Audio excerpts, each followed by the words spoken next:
Hi and welcome to the Market Alert for Wednesday, the 13th of April 2022. So extraordinary. US consumer prices saw a fastest in over 40 years. We've got stocks, bonds and gold surge after not as bad as it could have been. CPI, that old chestnut, yeah, it is as bad as they thought. But, they then say, well, it's not as bad as we thought. And they can then move the stock markets to the upside, which is precisely what they did yesterday. Bonds, bullion and black gold soar as CPI and Brainard pump and dump stocks. Yeah, she's good at that.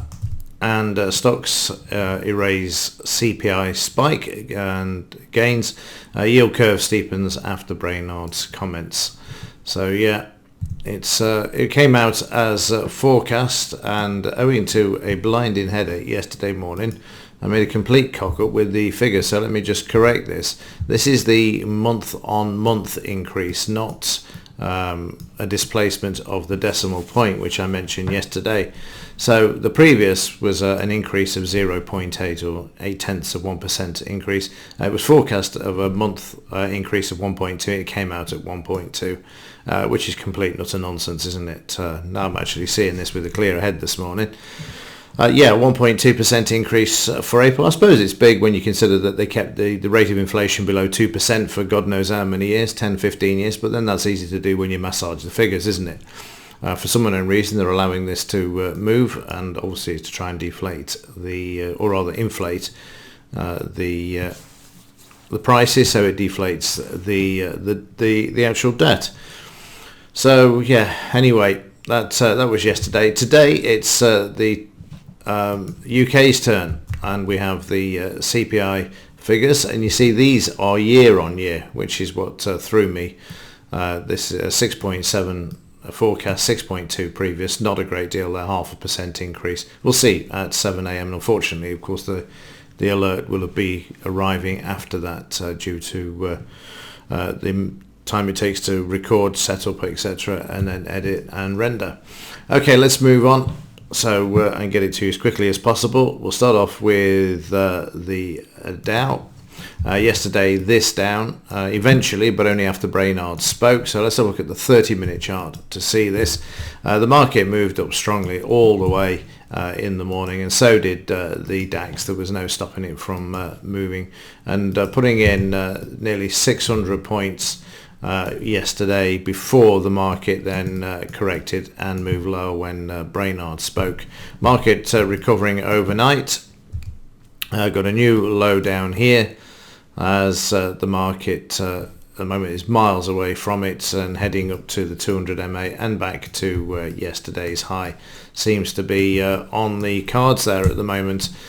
We'll see what happens. This high here that's shown on the chart also ties in with yesterday's DP as well, and the 200 MA, so watch out for that area. So in the daily chart, we need to hold above the 50% retracement, which is yesterday's low, and move back towards the upside there. So let's just draw in some fibs on the upside. So we've got an upside target as well as downside. So there's your targets on the upside. This is for the downside should the market turn around and head south, but yesterday finding some support there, and we're oversold, so the market free to move to the upside. Depends on the UK CPI numbers initially, of course, but as we saw yesterday, it won't be as bad as we thought it is, and they can move the market to the upside. In the German DAX for yesterday, similar picture, the market trading down to 62% retracement, an increase in volume, and again we're oversold in the daily chart, so free again to move to the upside.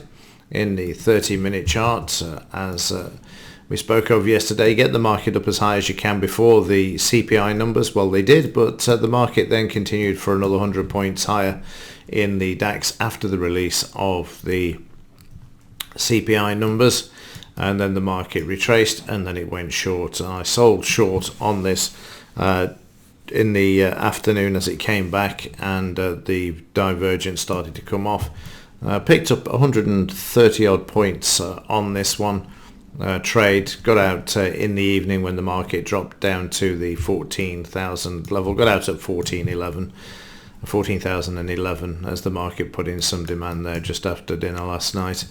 And then the market's made its way back at the moment.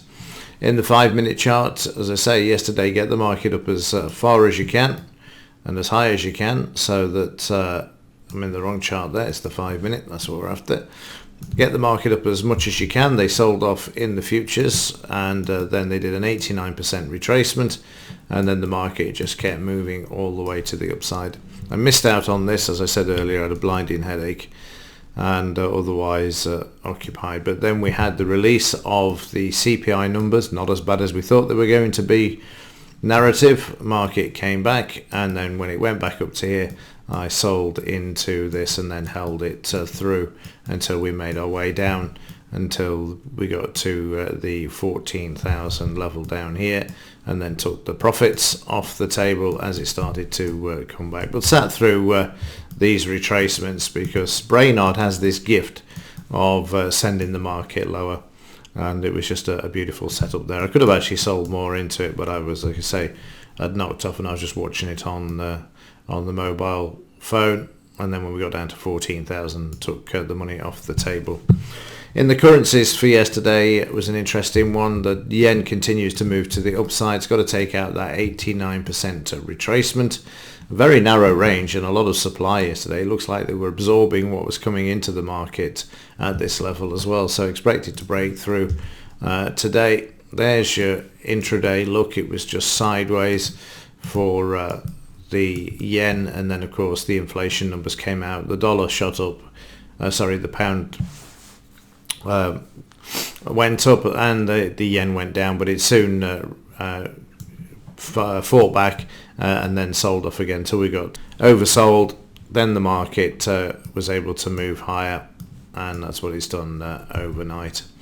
In the pound, sideways to lower, more demand coming in here, oversold, and sitting at a double bottom at the moment. Obviously waiting for the CPI numbers. If they're greater than forecast, the expectation that there will be rate increase, whether it's today or next week, who knows, and that will leave the pound then being able to move up slightly for a while. So let's have a look. Yesterday up, and then the dollar up, pound down, and back up on the overnight there, and you can see heading back towards the DP at the moment and waiting for the CPI numbers. Quick look at the metals, which are defying gravity at the moment, which is most unusual. You can see that we have a lot of green here in the daily chart. Silver up on the overnight as well, but it's taken a lot to move this market to the upside at the moment. And if we go from here down to this fib here, you'll see we're at 78.89. If we get through this, then we've got to contend with this area here, and then we'll redraw the fibs. But like I say, we'll wait and see if the market gets through there first. In the 30-minute chart of the silver yesterday, you can see the market hammered down in the morning. What news was that on? Oh, that was on the economic news, wasn't it? Let's just go back. Yeah, economic sentiment, that's the word I'm looking for. They came out far lower than the forecasted numbers, and that means that the inflation, the interpretation was the inflation numbers had dropped off a bit, just smoke and mirrors, usual stuff. So that allowed them to sell the market off sharply. They bought back in, it was oversold, crossover, back to green, and off we went back to the upside. And then overnight we've seen the same thing, crossover and back up to the upside there as well at the moment. In the gold market, also continuing to move to the upside. Just have a look at the gold-silver ratio. You'll see that silver's moving faster to the upside than gold at the moment, which is why you're seeing the ratio drop down to 77 there. Also yesterday, while I'm thinking about it, the volume on the Crimex, or the COMEX as it's known, but Crimex to those that know what's going on. Massive volume again yesterday to try and move the market down. 96,000 contracts. So another, again, 400 million ounces of silver traded yesterday in one session, when the annual physical silver that is mined is just 1 billion. So you can see there's something going on at the moment where they're trying to suppress the price. because if this was all buying, I can tell you now, it would have moved up a lot more than it did during yesterday's session. So they're still trying to hammer the price down with this volume that we're seeing here at the moment. 96,000 contracts yesterday.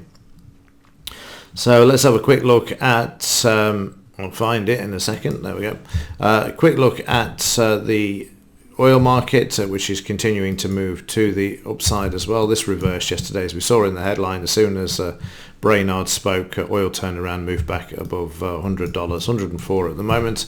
Not good. And the dollar monthly chart continues to move to the upside as well. You can see there we've got the 78% is now in the crosshairs, and in the daily chart of the dollar you can see that we're still trading above 100 at the moment, but in the monthly chart it's that 103 that the market is gunning for and likely to get to before we see any drop off in the dollar strength.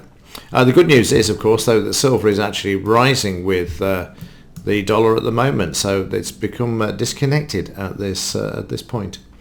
Okay, that will do it for this one. If there is anything else to report today, I'll let you know. But keep an eye on the inflation figures at 7 a.m. And as ever, thanks for watching. See you in the next one.